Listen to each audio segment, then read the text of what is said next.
so much for all of you that are here today and the sacrifices you have made, your schedules and your plans and lives to join me and my family to honor you.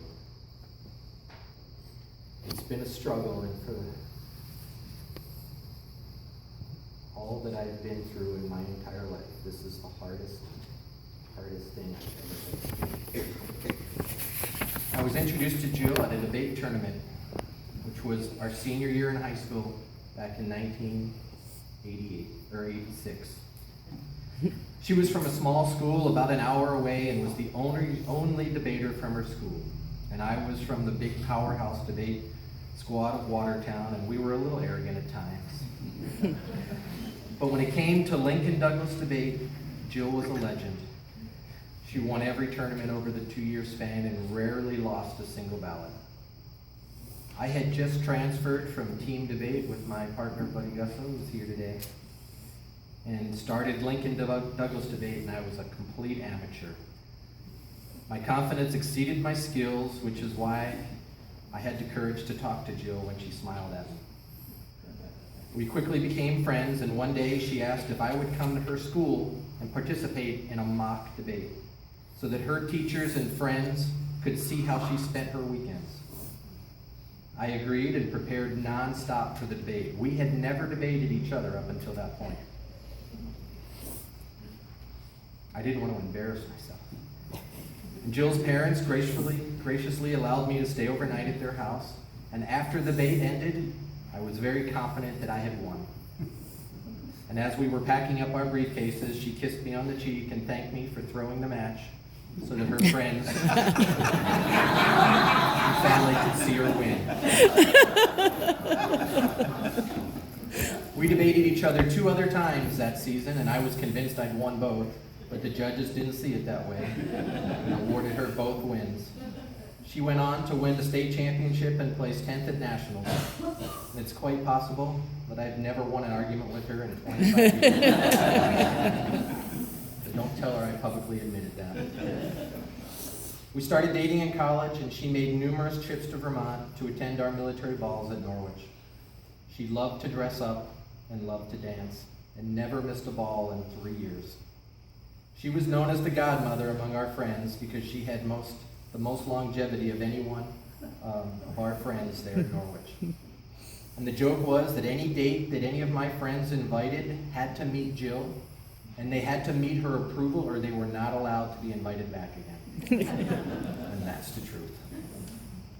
When Desert Shield kicked off in August of 1990, there was much talk of early commissioning of the seniors and sending them off to war. In fact, many of our college classmates were activated, their reserve units were activated and left campus. Jill asked for a leave of absence from Augustana College and moved out to Vermont to be close to me. We had been engaged that summer and we were getting married after graduation. Jill found a small apartment close to campus and found a minimum wage job at the telephone company in Northfield, Vermont. And then to supplement her income, she worked as an aerobic instructor at a local health club, which is where she first got certified with AFA, and quickly moved up the ranks to master specialist and traveled the world training and certifying aerobic instructors. She spent time in Taiwan, Saudi Arabia, Tokyo, and numerous other exotic destinations, and truly loved what she did. Shortly before our wedding, we learned that our first duty station would be Germany, and Jill initially sobbed and thought it was too far away from home and too far away from her family. Her mom was concerned and thought that she might be able to do 2 years, but 3 years seemed like a stretch.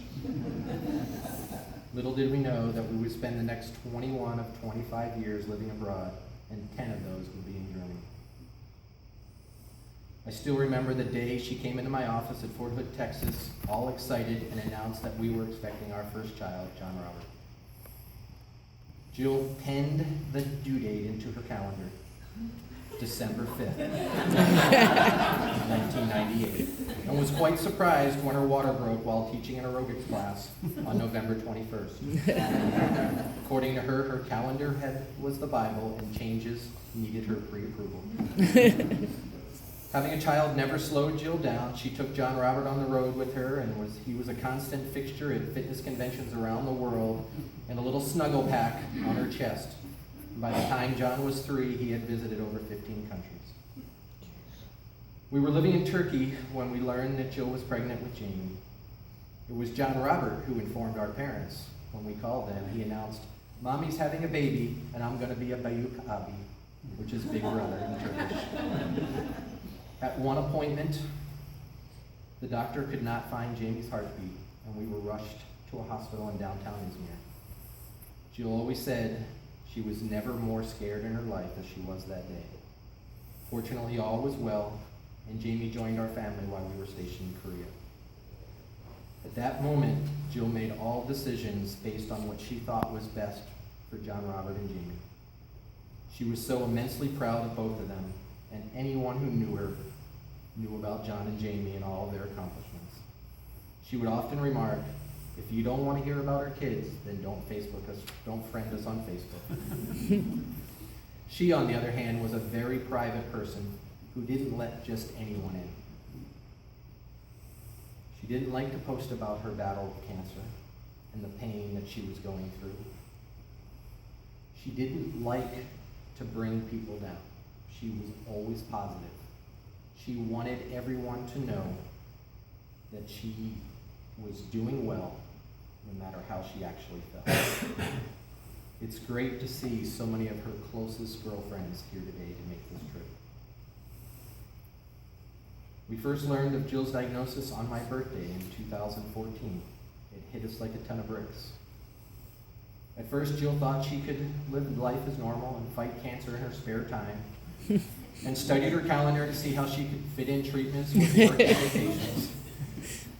She soon realized that this battle would consume her and take all of her time and energy.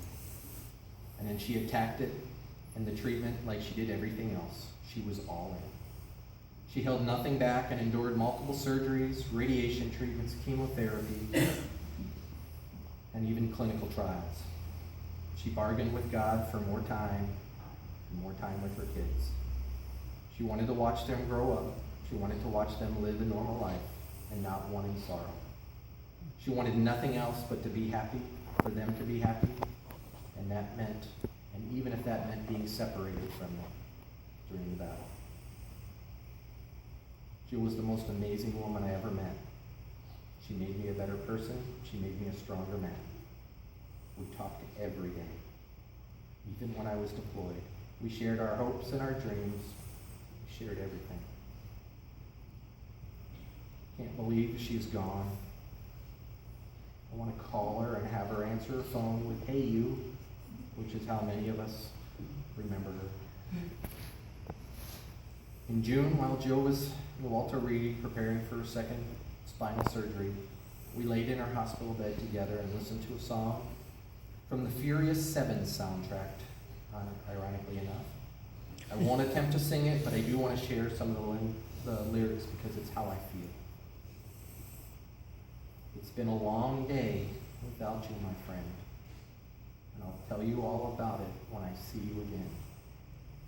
We've come a long way from where we began, and I'll tell you all about it when I see you again. Jill, our relationship started with a smile when we were kids and flourished over the last 30 years. Not even death can end it. Our love transcends this earth, and we will be together again. You will be missed by many, especially me. I will forever take care of your children and ensure they grow up to be the wonderful adults that we always expected them to be. I love you, little honey, and I will see you again.